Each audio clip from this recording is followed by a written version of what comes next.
तो इन दिनों पूरी दुनिया में मंदी जैसे माहौल हैं और दुनिया के अधिकतर देशों की इकोनॉमी इस समय डाउनफॉल में जा रही है। इवन यूएस से लेकर चाइना हर कोई अपनी इकोनॉमी से परेशान है। लेकिन इसी बीच दोस्तों एक ऐसी रिपोर्ट सामने आई है जिसको देखकर दुनिया के सारे देश भारत से चौंक गए या फिर कर लो जलन खा गए। जी हाँ दोस्तों, इंडिया की दोस्तों बता दें इस बार की जो इस महीने की ग्रोथ रेट है उसने सारे रिकॉर्ड तोड़ दिए हैं। 13.5% के ग्रोथ रेट के साथ इंडिया की दुनिया की सबसे तेजी से बढ़ती हुई इकोनॉमी बन गया है। जी हाँ दोस्तों, शायद आपको ये खबर सुनने के बाद विश्वास ना हो और आपका रिएक्शन कुछ ऐसा होगा। नहीं, मैं नहीं मानता। लेकिन भाई ये जो बात है वो बिल्कुल सच है।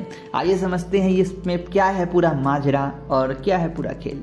दोस्तों सबसे पहले मैं आपको यहाँ पे जीडीपी कंपेयर कर देता हूँ कि किस देश की कितनी रही है। इंडिया की जीडीपी रही है 13.5% की, चाइना की रही है 0.4% की ग्रोथ के साथ, जर्मनी की रही है 1.7% ग्रोथ के साथ, यूएस की रही है 1.7% की ग्रोथ के साथ, फ्रांस की रही है 4.2% की ग्रोथ के साथ, इटली की रही है 4.6% की ग्रोथ के साथ और कनाडा की रही है 4.8% की ग्रोथ के साथ। मतलब इन सभी में से जो दुनिया के पावरफुल देश हैं उनकी जीडीपी 5% के ऊपर जा ही नहीं पाई। ग्रोथ रेट की बात कर रहा हूँ। अगर मैं अभी कंपेयर करता हूँ तो हाँ, वो देश हमसे बहुत आगे हैं पर कैपिटल जीडीपी के मामले में, वो देश हमसे अमीर हैं। लेकिन जो ग्रोथ का रेस होता है ग्रोथ का, उस मामले में हम आगे निकल चुके हैं। तो आइए समझते हैं क्यों हो रहा है ऐसा हमारे साथ। तो देखिए, इंडिया के करंट टाइम में जो ग्रोथ है इसके बीच कोई अड़चन नहीं आ रही है। हमारा देश बहुत सही चल रहा है, हमारे पास कोई क्राइसिस नहीं है। हाँ, हिंदू मुसलमान के अगर हम धार्मिक क्राइसिस को अलग कर दें तो कोई बहुत बड़ा क्राइसिस नहीं है। जबकि हम चाइना की बात करें तो इनका सबसे बड़ा क्राइसिस करंट टाइम में क्या है, BRI इनका फेल हो चुका है प्रोजेक्ट, क्योंकि इन्होंने श्रीलंका में पैसा लगाया, पाकिस्तान ने पैसा लगाया, बांग्लादेश पैसा लगाया और तीनों देश ये भुखमरी कंगाली के कगार पे है, जिसके कारण इनका BRI प्रोजेक्ट फेल होता जा रहा है। दूसरा, इनको प्रॉपर्टी क्राइसिस हो रहा है। चाइना में प्रॉपर्टी की क्राइसिस इतनी बड़ी हो चुकी है कि इस पर काफ़ी ज़्यादा आंदोलन हो रहे हैं। तीसरा जो प्रॉब्लम है ये बैंकिंग फ्रॉड का प्रॉब्लम आ चुका है। जी दोस्तों, पिछले कुछ दिनों हमें देखने को मिला चाइना के अंदर यहाँ पे तोप चल रहे थे सड़कों पर ताकि कोई बैंक में ना घुस सके। तो ये 3 बड़े क्राइसिस है जिसके कारण चाइना की जो ग्रोथ रेट है वो कम हो चुकी है। हालांकि अगर आप मुझसे पूछे क्या चाइना हमसे गरीब हो गया है, नहीं भैया, चाइना हमसे बहुत अमीर है अभी। जर्मनी यूएस की बात करें तो ये लोग तो भैया रशिया से परेशान है। यूएस को तो भाई साइड रख दो, यूएस एक तरफा किंग है, उसकी 1% भी हो जाएगी तो भी से कोई फर्क नहीं पड़ने वाला।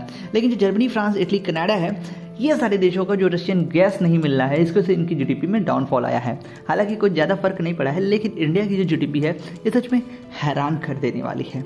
ओवरऑल दोस्तों जीडीपी तो आगे बढ़ गई, लेकिन देख के बहुत बुरा लगता है कि जीडीपी ही आगे जा रही है, हमारे इंडियंस पीछे क्यों रह जा रहे हैं। या दोस्तों, क्वालिटी ऑफ लिविंग या फिर लिविंग स्टैंडर्ड्स की जहां बात आती है तो भारत काफ़ी पिछड़ा देश बन जाता है। हमारे देश में आज से 10 साल पहले जो गाड़ी चलाता था वो आज 2 पहिए पे आ गया है, जो 2 पहिए चलाता था वो साइकिल पे आ गया है और जो साइकिल चलाता था वो साइकिल ही चला रहा है। लेकिन प्रॉब्लम यह है कि लिविंग स्टैंडर्ड पर कैपिटल जीडीपी क्यों नहीं बढ़ रही है। सबसे बड़ा सवाल हमारा ये होना चाहिए। रिपोर्ट्स में तो कुछ भी दिखाया जा सकता है भाई पर कैपिटल जीडीपी, पर सरकार को करंट टाइम में हमारे देशवासियों का लिविंग स्टैंडर्ड्स को ऊपर लाने पर जोर देना होगा, क्वालिटी स्टैंडर्ड्स लाना होगा और पर कैपिटल जीडीपी को आगे बढ़ाना होगा। जीडीपी आगे जाए जा रही है, लेकिन देश गिलवासी पीछे जा रहे हैं, ये देख के बहुत बुरा लगता है। और अब दोस्तों इस पूरे मसले के ऊपर अपना क्या राय रखते हैं। हर एक खबर की एक पॉजिटिव साइड होती है तो एक निगेटिव साइड भी होती है। तो यार दोनों अपने अपने साइड मैंने आपको बता दिया अपनी तरफ से। और भी ऐसी खबरों में रहने के लिए सब्सक्राइब करिएगा वर्ल्ड फोरम्स। तब तक के लिए सब्सक्राइब। मिलेंगे अगली वीडियो में। धन्यवाद।